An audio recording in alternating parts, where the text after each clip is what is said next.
President, it's a great honor and privilege to meet you here in Kampala today.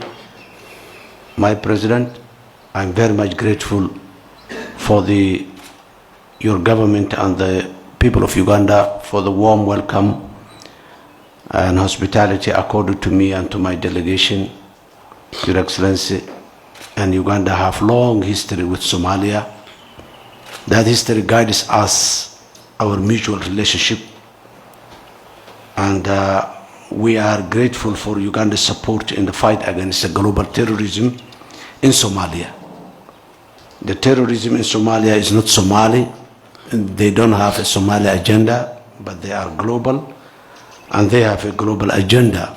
They wanted to rule the world from Somalia, which is impossible. Your Excellency, the UBDF, as part of the ATMIS mission, is undertaking courageous activities and operations alongside the Somali security forces. My administration is preparing to challenge with a new offensive to Al-Shabaab to defeat Al-Shabaab in the remaining territories they hold and the main supply routes that they disturb along the new military effort we are planning right now. We will also be fighting Al-Shabaab ideologically.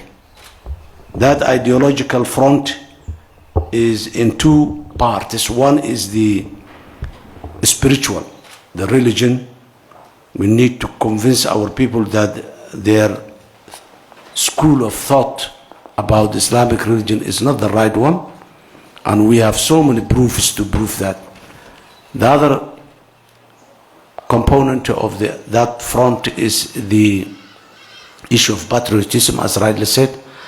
Somalia belongs to Somalis, and it is them who is responsible and who is in charge of it. We are also fighting Al-Shabaab in a third front, which is the financial or economic one.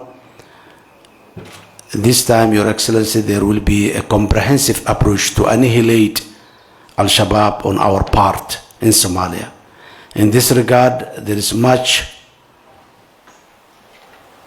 for us to learn from Uganda, as you have annihilated an ideology-based terrorist group in your country. That experience is very, very useful to Somalia. As you can understand, Your Excellency, ATMIS mission gives us a very tight schedule and deadlines to deliver all Somali security's objectives.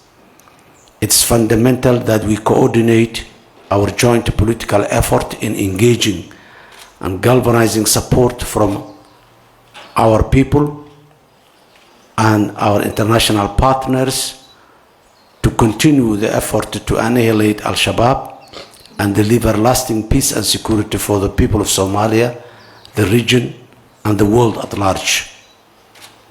Your Excellency, climate-related shocks strike Somalia every year.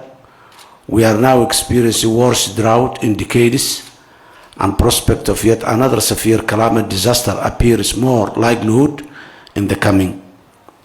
As a result, we need that ATMIS not only support the security wise only, but also logistically support in rendering aid to the hard to reach drought-stricken areas where possible.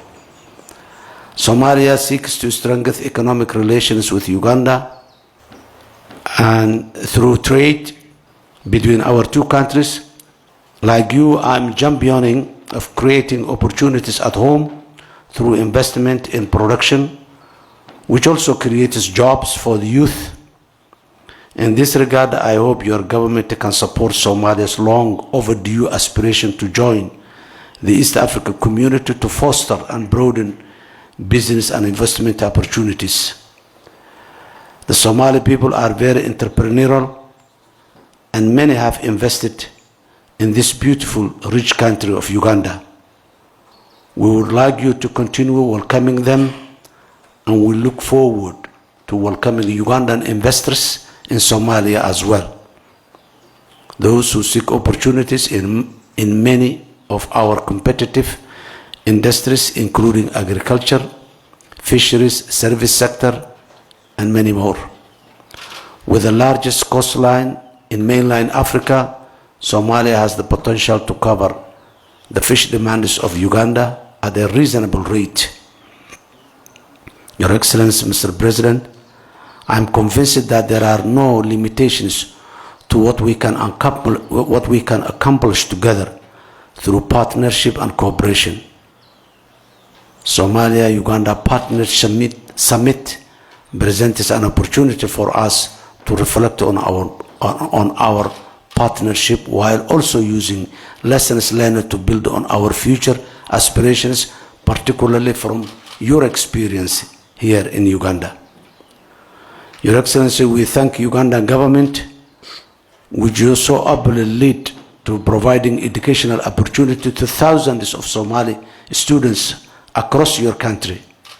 I hope we can build on this educational partnership so that we can develop our two sides human capital.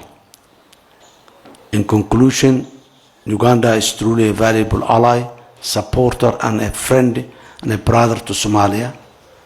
Your personal leadership and commitment alongside your government's efforts in Somalia in the last decade have supported us to go forward to a better future.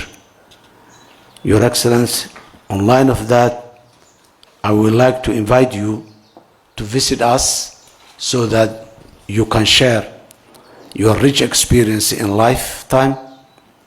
And I'm again and again very much grateful for what Uganda did for Somalia in more than a decade now.